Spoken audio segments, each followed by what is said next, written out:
എനിക്ക് ഭയങ്കര റീസെന്റ് ആയിട്ട് അങ്ങനെ അനുഭവം ഉണ്ടായി. അതങ്ങനെയൊന്നുമില്ല, ഒരു ദുബായിൽ എന്തോ ഒരു ഇനോഗ്രേഷൻ. അപ്പോൾ ഇനോഗ്രേഷൻ കഴിഞ്ഞിട്ട് ഇങ്ങനെ ഒരു പാർട്ടി ഉണ്ട്. പാർട്ടി കഴിഞ്ഞിട്ട് അവിടെ തന്നെ നിൽക്കണമെന്നൊക്കെ. ഞാൻ ഇങ്ങനെ ഞാൻ പാർട്ടി കഴിഞ്ഞിട്ട് അവിടെ തന്നെ നിൽക്കുന്നത് ചോദിച്ചു. അപ്പം ഞാൻ എനിക്കത് എന്താണെന്ന് അറിയണം, ഇയാൾ എന്താണ് ഉദ്ദേശിക്കുന്നത് എനിക്ക് അറിയണം എന്നിട്ട് ഞാൻ ചോദിച്ചു. അവസാനം അയാൾ പറഞ്ഞു, ഇതായിരുന്നു നമ്മുടെ MD-ക്ക് അനാർക്കലി ഒന്ന് താല്പര്യമുണ്ട്, അപ്പൊ അവിടെ നിൽക്കുകയാണെങ്കിൽ പേയ്മെന്റ് ഒന്നും ഒരു പ്രശ്നമേ അല്ല. അപ്പൊ ഞാൻ അപ്പൊ എനിക്കാണെങ്കിൽ ഭയങ്കര സന്തോഷം കേട്ടോ. സത്യം പറഞ്ഞാൽ ഇങ്ങനെ കാര്യങ്ങൾ കേൾക്കുമ്പോൾ നമ്മൾ ഭയങ്കര ഒഫൻഡഡ് ആയിട്ട് അവരോട് ദേഷ്യപ്പെടുക. എനിക്ക് ഭയങ്കര സന്തോഷം. അയ്യോ അവസാനം ആരെങ്കിലും എന്നോട് ചോദിച്ചല്ലോ. അപ്പൊ ഞാൻ ഈയിടെ എത്ര നാളും വിചാരിക്കുന്നു അത്ര അട്രാക്റ്റീവ് അല്ലേ, ഇനി അതുകൊണ്ടാണോ ചോദിക്കാത്തത്?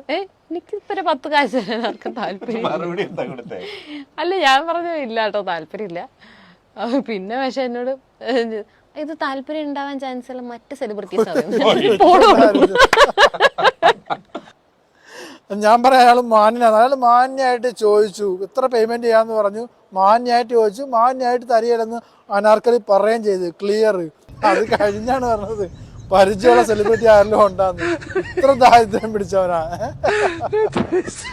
എന്തായാലും അയാൾ കയറി പിടിക്കാനോ പീഡിപ്പിക്കാനോ ഒന്നും നിന്നില്ലല്ലോ, ചോദിച്ചു തരികയില്ലെന്ന് പറഞ്ഞു, കഥ കഴിഞ്ഞു.